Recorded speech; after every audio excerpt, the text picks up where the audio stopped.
looking forward to because I get to see CLOUD9 versus Shroud, which should be fun. This is such a hype matchup, and because this is a round robin, okay.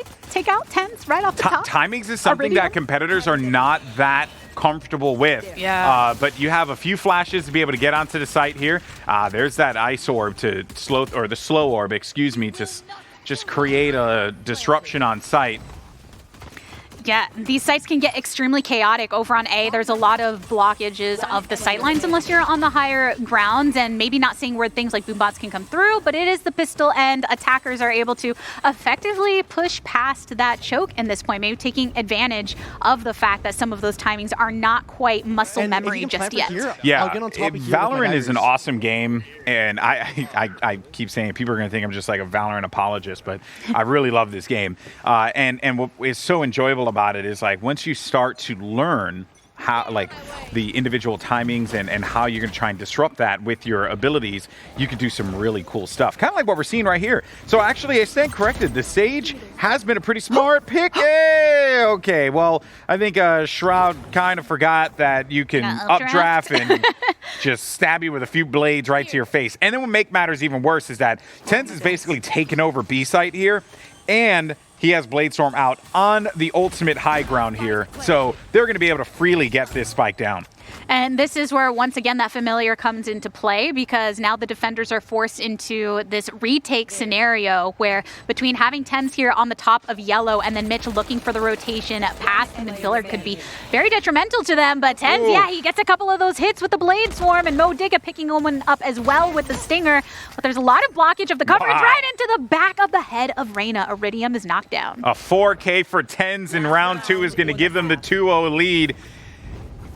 And it seems like we might have, excuse me, the graphics flipped, so we'll hopefully get that addressed. But the tanks are going to be on the attacking side, whereas our defending team will be the aces. And, you know, a part of that whole thing opened up because Tenz gets that kill on Shroud. Shroud thought he was protected by the wall. In most cases, he would have been. And then at that point, with the cloud burst and all that coverage, just beautifully done. Oh, boy. Rolling Thunder. My buddy Simo likes to say the red carpet has been rolled out. Is it going to be enough, though?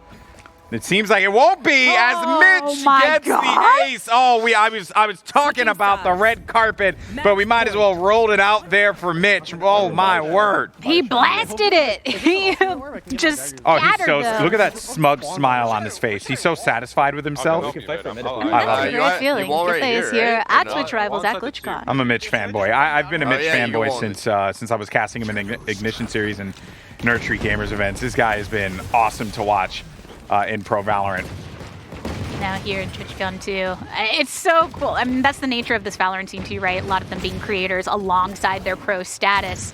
But we get some heavy hitting headshot potential. Mitch gets the shot onto Shroud to try and even it up here 3v3.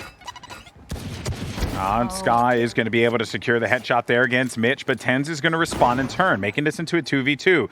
Spike is down over toward that B site now, and they're going to be working together in that mid area right here by Kitchen. But watch out for the flank. They have no idea, and this is really where this fight, Iridium coming up huge and clutch. 4 kills there for Iridium to lock the round and keep them in this game.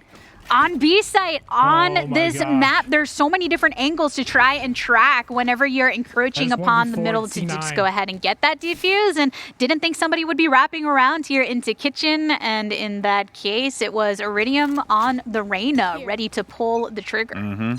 I cannot stress enough, folks, please go and check out Iridium. The guy is just a genuinely awesome person. I had a chance to play a few games with him during the beta, and just really amazing individual. So to have him here with this opportunity, so awesome. But unfortunately, Iridium, as I was praising him, does get taken out there.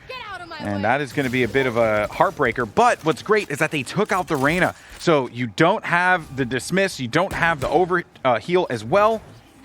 Shroud trying to play this angle out. They got to get this spike down. Yeah, he was actually going for the fake because some of the attackers on the other side gets the double, though, with the bolt-up.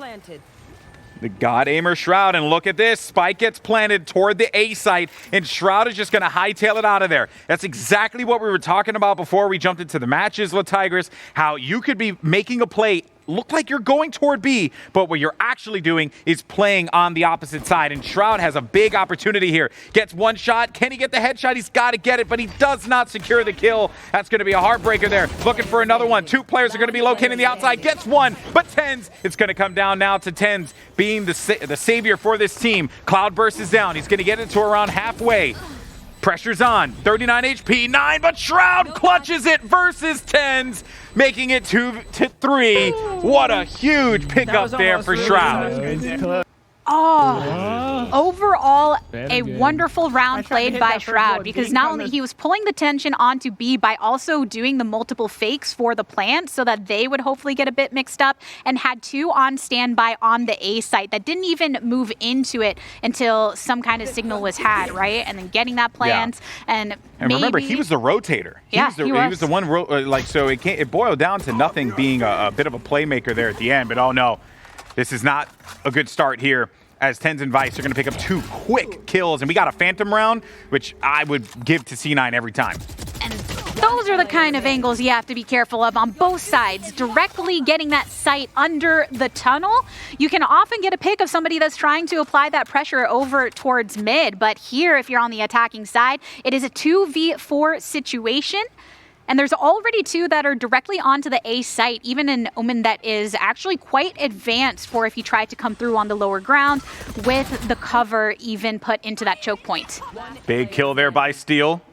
100 Thieves' very own, but it's going to get traded out instantly, leaving Shroud left alone. Last man standing, and it ain't going to work out for him. The tanks pull up the big dub